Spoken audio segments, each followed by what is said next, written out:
Assalomu alaykum. YouTube'dagi video darslarimiz davom etadi. 2025-2026 o'quv yilida ixtisoslashtirilgan maktablarning 9-sinf o'quvchilari uchun matematika fanidan yakuniy attestatsiya savollarini ko'rishda davom etamiz. Bugun sizlar bilan 4-bo'limni ko'ramiz, ya'ni algebrik ifodalar.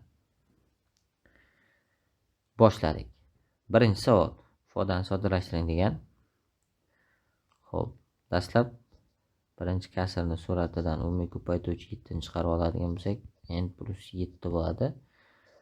Maxraj ikkita ko'paytiruvchiga ajraladi. n minus 7, n plus 7 ga. Endi ikkinchi kasrning maxraji 7 minus n bo'lib turibdi. Shuni joyini almashtirib oldiga bitta minus chiqarib olsak, minusdan 6 taqsim n minus 7 bo'ladi.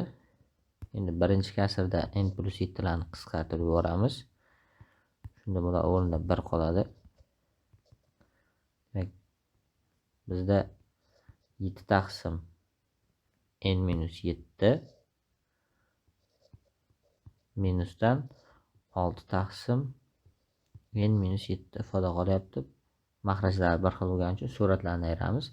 Natija 1 taqsimda n minus 7 ga teng. Demak, birinchi savol javobi 1 taqsim n minus 7 deymiz.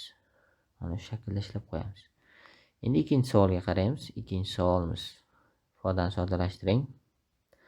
A kvadrat plus AB plus B kvadrat taqsim A kub minus B kub minusdan A kvadrat minus AB plus B kvadrat taqsim A kub plus B kub. Endi maxrajidagi A kub minus B kub birinchi kasrimizda ko'paytiruvchiga ajratsak, birinchi qavs A minus B, ikkinchi qavs A kvadrat plus AB plus B kvadrat bo'ladi. Suratda xuddi shunday A kvadrat plus AB plus B kvadrat bor. Xo'p, minusdan deymiz. Minusdan suratda A kvadrat minus AB plus B kvadrat turibdi. Maxrajdagi A kub plus B kubni ikkita qavsga ajratsak, A plus B, ikkinchi qavs A kvadrat minus AB plus B kvadrat bo'ladi. Endi qisqartirish amalga oshiramiz. Birinchi kasrimizdagi A kvadrat plus AB plus B kvadrat maxraji bilan qisqaradi. Surat maxraji. Ikkinchi kasrimizda ham xuddi shunday A kvadrat minus AB plus B kvadrat surat maxraji qisqaradi. O'rnida 1 qoladi. Xo'p, shunda bizda qolyapti 1 taqsimda A minus B minusdan 1 taqsimda A plus B. Endi umumiy maxraj beradigan bo'lsak, birinchi kasrimizga A plus B dan, ikkinchi kasrga A minus B dan. Shunda A plus B minusdan A plusdan B bo'lyapti. Taqsim maxraj A kvadrat minus B kvadratga teng deymiz. Bu yerda A lar qisqarib ketadi. Demak, qolyapti bizda 2B taqsim A kvadrat minus B kvadrat. Demak, javob 2B taqsim A kvadrat minusdan B kvadratga. Demak, ikkinchi savolimiz javobi mana shunday bo'ldi.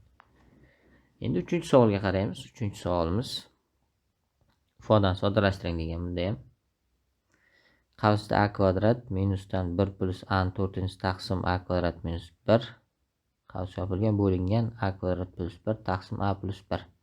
Demak, qavs ichidagi A kvadratga umumiy maxraj bersak, bizda A kvadrat minus 1 dan beramiz. Shunda qavs ichida A ni 4-chisi minus A kvadrat minus 1 minus A ni 4-chisi hosil bo'ladi. Taqsimda A kvadrat minus 1. Qavsni yopamiz. Bo'linganni ko'paytirishga almashtirsak, shunda A plus 1 taqsimda A kvadrat plus 1 bo'lib qoladi. Endi surat bilan maxraj joy almashadi. Teng deymiz. Bu yerda A ni 4-lari qisqarib ketadigan bo'lsa, minus A kvadrat minus 1 qolyapti.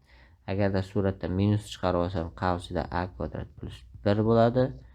Taqsimda A kvadrat minus 1 ni ikkita qavsga ajratib olaman. A minus 1 bilan A plus 1 ga. ko'paytirilgan a plus 1 taqsimda a kvadrat plus 1.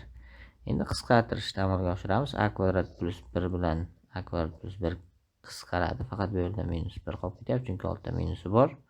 Bunda esa 1 qoladi. A plus 1 bilan a plus 1 qisqaradi.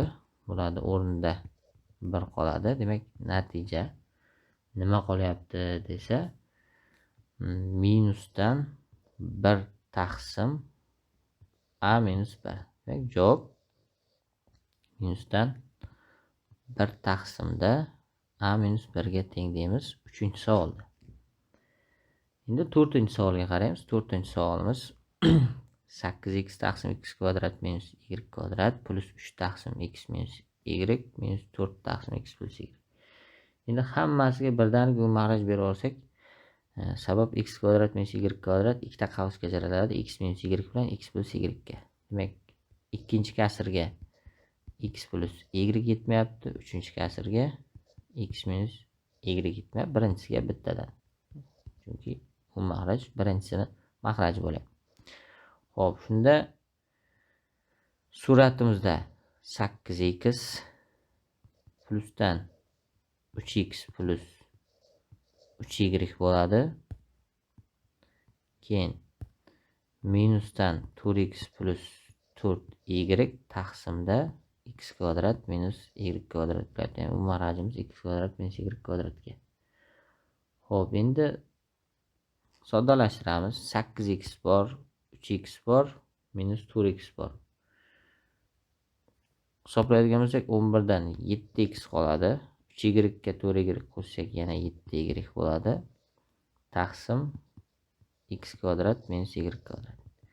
Endi suratdan 7 ni chiqarib oladigan bo'lsak, 7 ko'paytirilgan x plus y bo'ladi. Mahrajda ham ikkita qavsga ajratsak, x minus y ko'paytirilgan x plus y ga. X plus y lar qisqarsa, demak, javob 7 taqsim x minus y ga. Mana shunday yozib qo'yishimiz kerak. Natija bizda hozir 7 taqsim x minus y bo'lyapti 4-savolimizda. Xo'p. Endi keyingi savolga qaraymiz. 5-savol. Ifodani soddalashtiring degan. A plus 1 taqsim a kub minus 1 minusdan 1 taqsim a kvadrat plus a plus 1. Dastlab birinchi kasrni mahrajini ko'paytuvchiga ajratib olsak, a minus 1 bo'ladi birinchi qavs, ikkinchi qavsi a kvadrat plus a plus 1 bo'ladi. Suratda a plus 1 turibdi. Minusdan endi ikkinchi kasr a kvadrat plus a plus 1 turibdi. Endi ikkinchi kasrga a minus 1 yetmayapti. Shunga a minus 1 dan beramiz. Birinchi kasrda o'zi umum mahraj bo'ladi. Xo'p. Shunda mahraji a ni kubi minus 1 bo'lyapti. A plus 1 minus a plus 1. Endi hisoblaydigan bo'lsak, bunda qisqarib ketadi. A'lar natija 2 taqsim a kub minus 1 ga teng. Javob 2 taqsim a kub minus 1 deymiz. Mana shu ko'rinishda hisoblab qo'yish kerak. 5-savol. Endi 6-savolga qaraymiz. Ifodani soddalashtirish degan. Bunda ham xuddi shunday mahrajiga keltirish kerak. Dastlab birinchi kasr mahraji yana ko'paytuvchiga ajratsak, a minus 1 bo'ladi. A kvadrat plus a plus 1 2a plus 1 plusdan a kvadrat plus a plus 1 dan a. Demak, ikkinchi kasrga a minus 1 yetishmayapti. A minus 1 dan beramiz. Shunda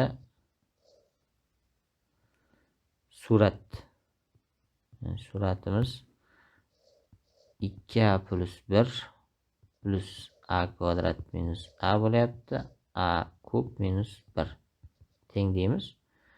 Bu yerda qoladigani a kvadrat plus a plus 1 qolyapti. Endi mahrajini ham ikkita ko'paytirishga ajratib yozsak, a minus 1 a kvadrat plus a plus 1. Endi surat bilan qisqartirib yuboradigan bo'lsak, a kvadrat plus a plus 1lar qisqaradi. Shunda natija 1 taqsim a minus 1 qoladi. Demak, javob 1 taqsim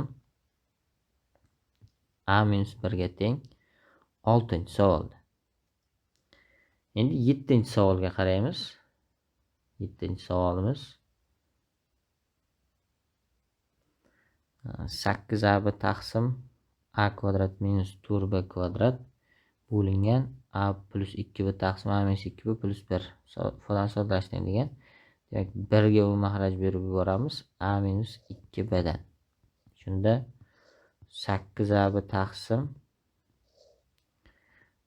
a kvadrat minus 4b kvadrat turib turadi.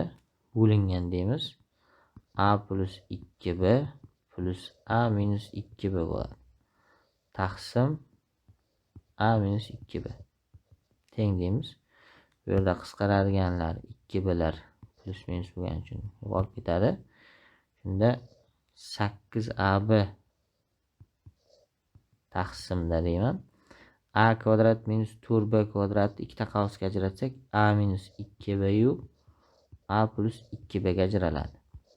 Ko'paytirilgan deyman, bo'lishni teskari qilib yozamiz. A minus 2b taqsimda 2a bo'ladi. Xo'p, endi qisqartiradigan bo'lsak, 8a bilan 2a qisqarsa 4 qoladi. Bu yerda b ham bor. A minus 2b bilan a minus 2b qisqaradi. Bularda o'rnida 1 qoladi. Demak, natija 4b taqsimda a plus 2b qolyapti. Demak, javob 4b taqsim a plus 2b. 7-savolda. Endi 8-savolga qaraymiz. Ifodani soddalashtiring degan. Shunday 10 mn taqsim m kvadrat minus 25 n kvadrat bo'lingan 1 plus 5 m minus 5 n taqsim m plus 5 n. Demak, qavsidagi 1 ga mahraj bersak, m plus 5 n dan beramiz. 10 mn turadi. Taqsim m kvadrat minus 25 n kvadrat. Bo'lingan deymiz. Qavsimiz m plus 5 n plusdan m minus 5 n. Taqsimda m plus 5 n. Teng deymiz. 10 mn taqsim. Buni ikkita qavsga ajratsak m minus 5 n ko'paytirilgan m plus 5 n bo'ladi. Endi bu yerda 5 nlar qisqarsa 2 m qoladi. Ko'paytirilgan deyman, teskari qilib yozaman. M plus 5 n taqsim 2m bo'lyapti. Xo'p. 10 kara m bilan 2m ni qisqartirsak, bu yerda 5 qoladi, bu yerda 1. Xo'p, m plus 5 nlar qisqaradi. Bular o'rnida 1 qoladi. Shunda qoladigan natija bizada 5n taqsim m minus 5n bo'lyapti. Demak, javob 5n taqsim m minus 5n. Mana shu shaklda hisoblab qo'yishimiz kerak. 8-savol. Endi keyingi savolga qaraymiz. 9-savol. Ifodani soddalashtiring degan. Bunda ham xuddi shu usulda ishlaymiz. 6xy taqsim x kvadrat minus 9y kvadrat bo'lingan x plus 3y taqsim x minus 3y plus 1. Endi qavsiga mahraj beradigan bo'lsak, x minus 3y dan beramiz. Teng deyman. 6xy taqsim x kvadrat minus 9y kvadrat bo'lingan deymiz. Qavsida x plus 3y plus x minus 3y taqsim x minus 3y. Xo'p, 3y ketadi. Surat 2x bo'lyapti. Shunda 6xy taqsim x kvadrat minus 9y kvadrat 2 ga bo'linadi. Ikkita qavsga ajraladi. X minus 3y x plus 3y ga ko'paytirilgan deyman. Teskari qilib yozib olsak, x minus 3y taqsim 2x. Endi qisqartiramiz. Xo'p, 6x bilan 2x qisqartirsam, ora ko'paytirib 3 qoladi va y qolyapti. X minus 3y lar qisqaradi. Bular o'rnida 1 qoladi. Bundan 1 qolyapti. Shunda natijada 3y taqsim x plus 3y qolyapti. Javob 3y taqsim x plus 3y ga teng deymiz 9-savolda. Endi oxirgi 10-savolga qaraymiz. Ifodan soddalashtiring degan. Xo'p, dastlab birinchi kasrni suratiga qarasak, x4 minus 81. Bu ikkita qavsga ajraladi.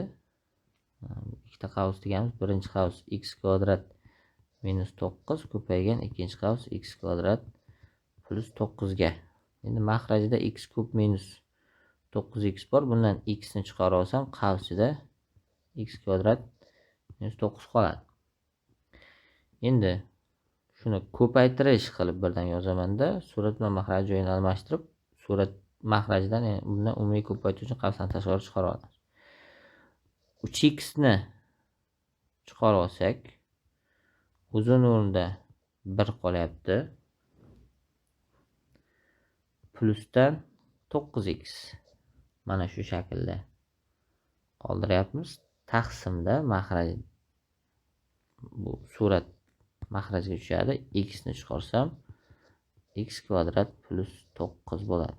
Yani surat bilan mahraj joyini almashtirib, umumiy ko'paytirish uchun qavsdan tashqariga chiqardik. Ikkita ishni birdan qilib oldik. Xo'p, endi qisqartiramiz. X kvadrat plus 9 lar qisqaradi. Bular o'rnida 1 qoladi. Xo'p, x kvadrat minus 9 lar ham qisqaradi. Bular o'rnida 1 qoladi. X larni ham bitta qisqartirsak bo'ladi. Mana bu x bilan qisqartiraylik.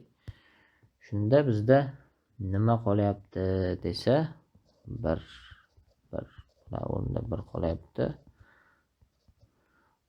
3 ko'paytirilgan qavsida 1 plus 9x qolyapti. Taqsimda x. Demak, 10-savolning javobi 3 ko'paytirilgan 1 plus 9x taqsim x. Mana shu ko'rinishda ishlab qo'yishimiz kerak. Bu 4-bo'lim algebrik ifodalar. To'liq yechimlarni ko'rib o'tdik. E'tiboringiz uchun rahmat. Salomat bo'ling.